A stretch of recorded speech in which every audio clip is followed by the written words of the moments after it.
Ravi de vous retrouver au compte de cette édition d'information. Bienvenue à tous. À Sigiri, le préfet a annoncé l'interdiction de tous les mouvements dans la préfecture jusqu'à nouvel ordre pour, dit-il, raison de sécurité. Cette nouvelle suscite des réactions au sein de la classe politique. Réactions croisées à suivre. Et puis nous irons dans la commune de Lambagny, précisément au marché de Ankosenk où l'insalubrité bat son plein. La chaussée est envahie par des ordures qui impactent la circulation régulière des engins roulants. Entre ordures, nauséabondes et embouteillages, le constat reste amer. Un reportage à suivre. Voilà pour les titres.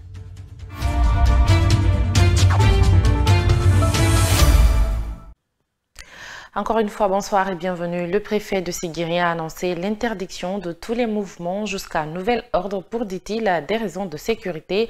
Une nouvelle qui suscite la réaction des citoyens qui se demandent pourquoi une telle décision. Réagissant à ce sujet, des acteurs politiques donnent des avis divergents. Ousmane Sekondé, notre correspondant basé à Sigiri. Le préfet que nous avons joint au téléphone ce mercredi à 15h50 a confirmé l'interdiction de tous les mouvements dans la préfecture de Sigiri. Colonel Ibrahima Douramoudou Keïta invite les citoyens à faire du porte-à-porte pour la campagne référendaire. Réagissant à ces sujets, Bretil Seikondé, acteur politique, soutient que cela relève de la compétence juridique seulement du maire ou du président de la délégation spéciale. Quand le préfet ou le gouverneur, même le ministre, veut prendre une décision dans une commune urbaine qui relève de la compétence juridique d'un maire ou d'un président de délégation spéciale, il doit concerter ce dernier avant de prendre une telle décision. Je crois, moi j'ai échangé un peu avec l'autorité communale pour savoir le motif de cette suspension. Le maire de la commune urbaine de Sigiri n'est pas informé de la prise de cette décision. Il ne sait même pas pourquoi la décision a été prise par le préfet. Poursuivant, il indique qu'à de telles situations, l'autorité compétente doit donner les raisons de la suspension ou de l'interdiction annoncée. Quand vous voulez suspendre une manifestation ou un mouvement, il faudra donner les motifs de la suspension. Mais les motifs ne sont pas donnés. Pourquoi ça a été suspendu? Le préfet non seulement il n'a même pas consulté le préfet, le maire qui doit prendre une telle décision au niveau de la commune urbaine. Ça a été une suspension purement verbale. Aucun écrit. Mamadi Traoré, aussi acteur politique, soutient la décision du préfet d'interdire les mouvements dans la préfecture de Sigiri pour, dit-on, des raisons de sécurité. Nous sommes à la veille des élections. Donc, selon c'est-à-dire le ministère de l'administration du territoire et les chargés des élections, les mouvements s'arrêtent dès demain, à partir du 18.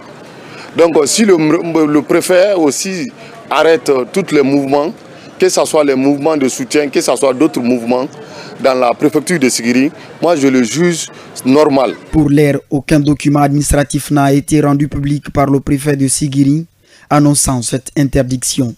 C'est pourquoi les citoyens se posent la question d'avoir des compréhensions.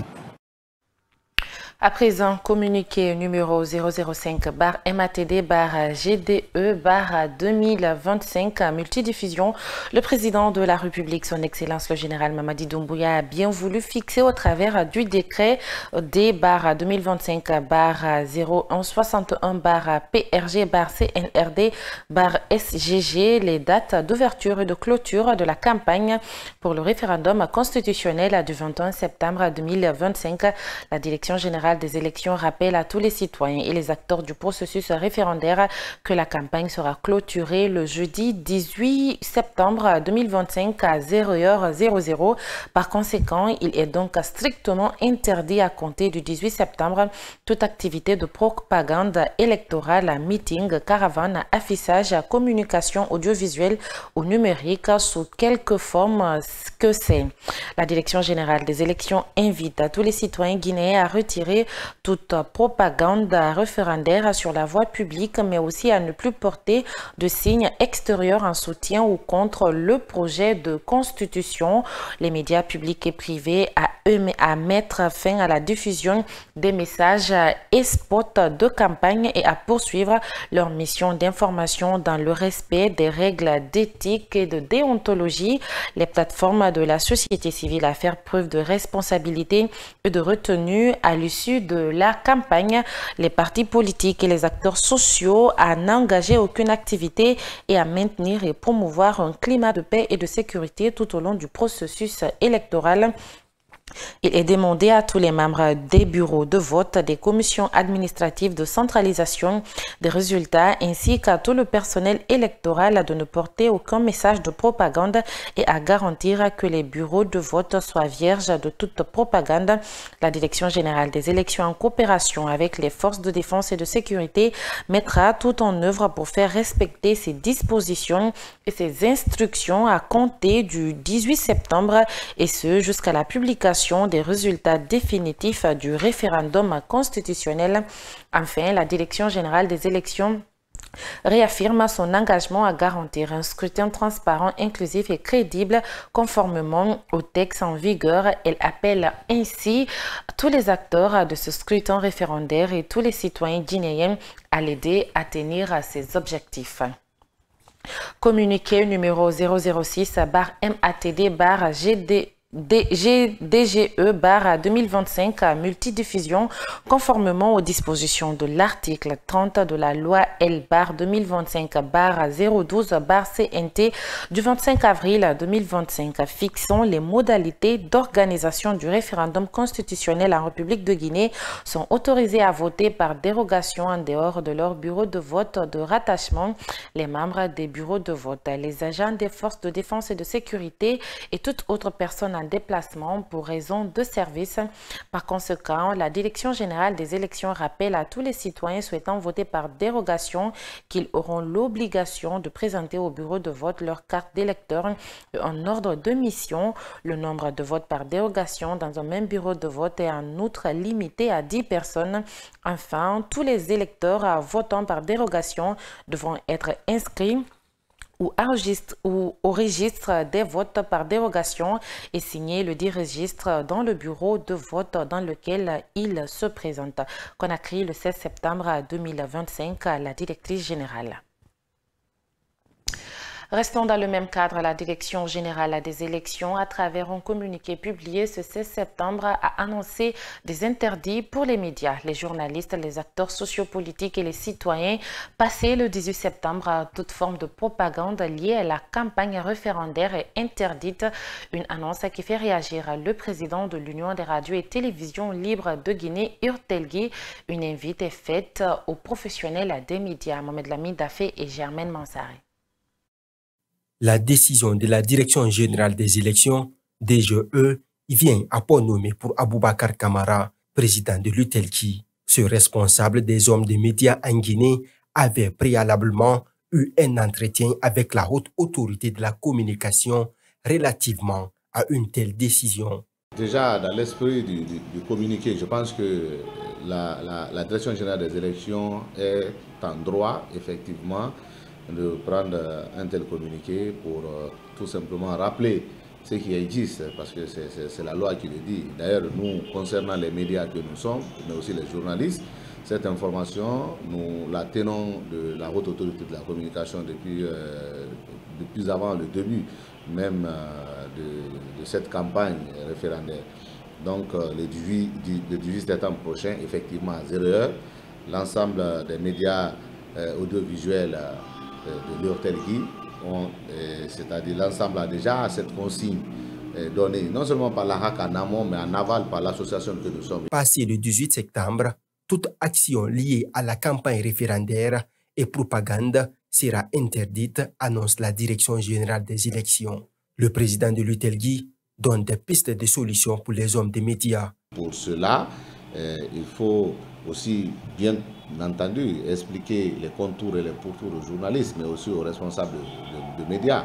Ça voudrait dire, comme pour rester dans l'esprit du communiqué, les médias vont continuer leur travail concernant concernant l'information pour les citoyens, c'est-à-dire l'information qu'on doit donner aux citoyens dans le cadre justement de ces élections de cette élection référendaire. Donc ce travail va continuer par les médias que nous sommes, et à ce titre, ça veut dire qu'on va continuer à parler bien sûr du référendum prochain, mais en restant dans le cadre informationnel. Voilà, donc tout ce qui concerne les sports et autres, là nous allons l'arrêter. Aboubacar Kamara, pour assurer la direction générale des élections, affirme que sa structure va se conformer à cette décision pour le respect des principes légaux. L'Agence nationale de gestion des urgences et catastrophes humanitaires ANGUSH annonce une assistance du gouvernement guinéen en faveur des personnes sinistrées des inondations 2025 selon le communiqué rendu public ce mercredi par l'ANGUSH. Une somme de plus de 8 milliards de francs guinéens a été mise à disposition dans le cadre de la réponse aux inondations survenues cette année. Ce fonds exceptionnel sera consacré à l'achat de vivres et de non-vivres pour les personnes impactées, la prise en charge des sinistrés recasés dans les 4 sites de regroupement, l'accompagnement à travers un cash transfert à des ménages riverains du site de glissement de terrain à Manéa. En outre, un plan de réponse a été élaboré afin d'évaluer les dommages collatéraux liés aux inondations et de mieux orienter les interventions sur le terrain. L'ANGUSH, mandaté par le gouvernement, réaffirme sa détermination à assurer une réponse rapide, coordonnée et efficace aux besoins des populations affectées. Elle exprime également sa gratitude aux partenaires techniques et financiers pour leur appui constant dans la mise en œuvre des actions humanitaires et de relèvement. Je vous l'annonce en titre, à la cité Anko-Senka, dans la commune de Lambagny, des tas d'ordures s'imposent dans plusieurs coins au beau milieu de la route. Ces immondices sont visibles, empêchant la circulation régulière des engins roulants. Des citoyens qui attendent des taxis sont également affectés par une odeur nauséabonde provenant des saletés. Le constat avec Michel Yomba Wendono et Moussa Kamara. Nous sommes au marché de la cité Anko-Senka. Ici, les ordures ont pris d'assaut la chaussée. Un peu partout se trouvent les montagnes d'ordures. Une situation qui restreint la circulation routière et transforme le quotidien des riverains en un véritable calvaire. Ces ordures nous fatiguent vraiment. Ça dégrade notre santé. Cette odeur vient jusqu'au niveau de nos lieux de vente. On ne peut plus parler ni manger, vu la pudeur qu'elle dégage. Parfois, ça bloque la circulation. Pourtant, c'est une route fréquentée par nos chefs.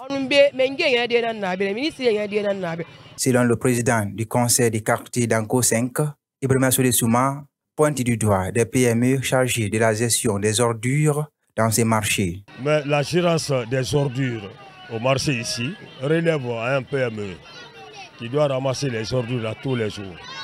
Moi, deux fois, ça me fait un peu mal quand je vois les ordures sont installées au long de la route ici. Parce que c'est un passage que vraiment tout le monde passe. Et si on retrouve maintenant qu'il y a les ordures exposées sur la route, on se demande. On se demande. Parce que les ordures, les bacs ont été enlevés pour ça. Interrogé sur place, le directeur technique des PME du marché, Mamadou Djoudé Diallo, reconnaît que l'un des principaux facteurs de cet état d'ordures reste l'insuffisance des sites adaptés pour le dépôt des ordures. Vous savez, le problème d'ordures, c'est une chaîne.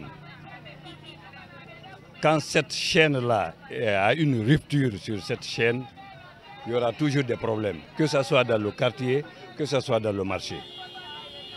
Les GTT, notre GTT qui est là est rempli. Les GTT sont remplis. L'enlèvement des bacs retarde. Donc quand le bac est rempli, nous avons nos tricycles ou bien nos véhicules, nous envoyons au niveau de la GTT parce que c'est jusque là-bas que nous envoyons les ordures. Arrivé là-bas, si on n'a pas où mettre les ordures, nous serons obligés de garer. Le marché de la cité Anko-Senka est l'un des plus grands de la capitale. Mais aujourd'hui, cet espace est devenu un dépotoir d'ordures où les citoyens sont inquiets de ces phénomènes. Dans le reste de l'actualité, les tensions montent entre certains pays africains et les organisations mondiales. L'Alliance des États du Sahel, qui comprend le Mali, le Niger et le Burkina Faso, prévoit de quitter la Cour pénale internationale. Cette décision audacieuse suscite des discussions et des réactions dans le monde entier. Commentaire à Khadija Kaba. C'est une rupture qui se profile avec l'une des principales institutions judiciaires mondiales. Le Mali, le Burkina Faso et le Niger, réunis au sein de l'Alliance des États du Sahel, ont amorcé un processus de retrait de la CPI qu'ils accusent d'agir à des fins politiques au détriment de la souveraineté des pays africains. Dans un contexte de tensions croissantes avec l'Occident, cette décision s'inscrit dans une volonté de réaffirmation de l'indépendance stratégique. Pour les autorités de l'AES, il ne s'agit pas d'un rejet de la justice internationale, mais d'un refus, une justice à double vitesse. Du côté des défenseurs des droits humains, l'inquiétude est palpable. Ils craignent que ce retrait ne renforce l'impunité, notamment en matière de violation des droits de l'homme dans des zones déjà fragilisées par les conflits. Reste à savoir si ce retrait deviendra effectif et s'il ouvrira la voie à d'autres pays du continent sur fond de remise en question de l'ordre international actuel. Et pour finir, le gouvernement taliban a commencé à mettre en œuvre des mesures étendues pour restreindre l'accès à Internet haut débit à travers le pays. Des mesures incluant l'interdiction totale du service de fibre optique et de la coupure du réseau Internet sans fil Wi-Fi dans la ville de Mazar-e-Sharif, dans la province de Balkh, au nord de l'Afghanistan. Germaine Mansaré. Selon les témoignages d'habitants, la mesure a commencé par une réduction progressive du débit avant une coupure totale ce lundi. Les sociétés de télécommunications confirment avoir agi sur ordre direct du chef taliban. Les autorités justifient cette décision par la volonté de prévenir la débauche et les immoralités. Elles rappellent avoir déjà tenté d'interdire certaines applications comme TikTok. Mais le coût élevé de la censure avait jusque-là freiné leur projet. Aujourd'hui, seuls les services mobiles restent accessibles, mais avec une connexion extrêmement lente. Le porte-parole du gouverneur de Balkh précise que le gouvernement envisage de créer une alternative liée à Internet. Ces restrictions pourraient s'étendre à d'autres provinces dans les prochaines semaines, confirmant la volonté du régime taliban de renforcer son contrôle sur l'espace numérique. Depuis leur retour au pouvoir en août 2021, les talibans imposent déjà des règles strictes, particulièrement à l'égard des femmes et des filles, marquant profondément la vie quotidienne du pays. Et voilà, c'est ainsi que nous nous quittons au compte de cette édition d'information. À tous, un grand merci de l'avoir suivi. Bonsoir.